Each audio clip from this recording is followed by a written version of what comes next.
Hey guys, it's Jen at the Wheelhouse Project again. I just felt like there was a part 2 to that video that I did earlier. And that really is about how it's so important for us to manage the mind and why it's so important to manage the mind. Because really your mind has been managed by other beings who have not had your best interest at heart. And that might sound crazy, but everything in our world, from everything on TV, commercials, different industries here, and might be religions and pharmaceuticals and the medical industry, and you name it. Like, there's layers upon layers, and the government, layers upon layers, school of programming that we have been given, and we don't even realize that there's programming happening even that we're not aware of, because we've been kept in this state of disempowerment and in our fear minds, because there's telepathic stuff coming at us, energetic sound, sound vibrations coming at us, things that they've been really pounding us with to try and keep us in a vibrational state of chaos, unrest, fear, unease, dis-ease, you name it. It's really been very manipulated in terms of keeping us in that place so that they could support the environment that they wanted to sustain them, these beings, to sustain the life that they wanted here, and to give them that that feeling of power and control.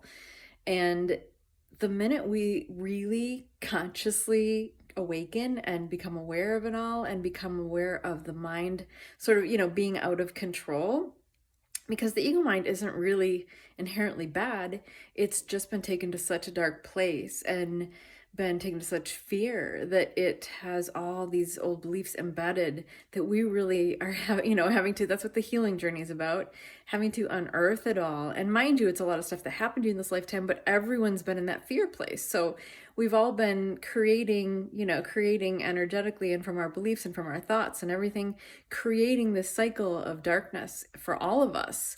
And sometimes you're traveling with the same souls over and over, and you just are recreating the same kind of dark situations over and over, trying to make it better.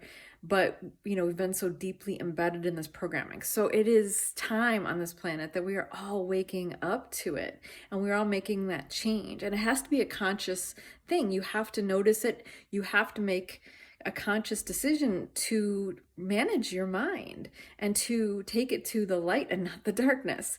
And it takes time, and it takes effort, and it takes some healing. And it takes a lot of awareness, a lot of observation, and also not just stuffing down, the old darkness. You have to let the darkness kind of come up and out, because that has to heal and clear. But at the same time, you don't want to be cycling in it, and you certainly want to notice the patterns, notice the beliefs, and change them, and say, oh my gosh, now I see what I was doing. I see what that underlying belief was. And most of the beliefs come from that fear-based energy, and they are lack, unworthiness, unlovability, not enoughness kind of stuff. This world has really put us into a place of believing that we are not enough, or that we have to hustle, or we have to compete, or we have to struggle, or we have to be successful. It's all kind of pitted us against each other and made us feel less than all the time, and so that we're always hustling, and we're always working for their machine. We're always doing what they want us to do, and really it's all about keeping our minds busy in that lower vibrational place, so that we don't go inward and find our own divine power, follow our own hearts, follow our own souls, awaken, and really take our power back. Because that's what we are here to do right now in this lifetime, is take our power back, is awaken, see it all more clearly, and go, no, I'm not going to do that anymore. I'm worthy of it all. I'm perfect as I am, and I can be here and peaceful, and I don't have to be part of that old matrix, that old dark matrix, that old machine. And I can let it all go and follow our own intuition in doing that, because we're always divinely guided. We were so lost in our heads, we couldn't connect to it. And also it was always, the people that did do that were, supposedly crazy, right? Were the crazy people. They tried to make those people that were following their intuition, that were guided, divinely guided, the crazy ones. So anyway, that I hope that's helpful, but it's really about recognizing that everything, that all that programming in your head that you've been following, you've been beating yourself up about in every way, is not you.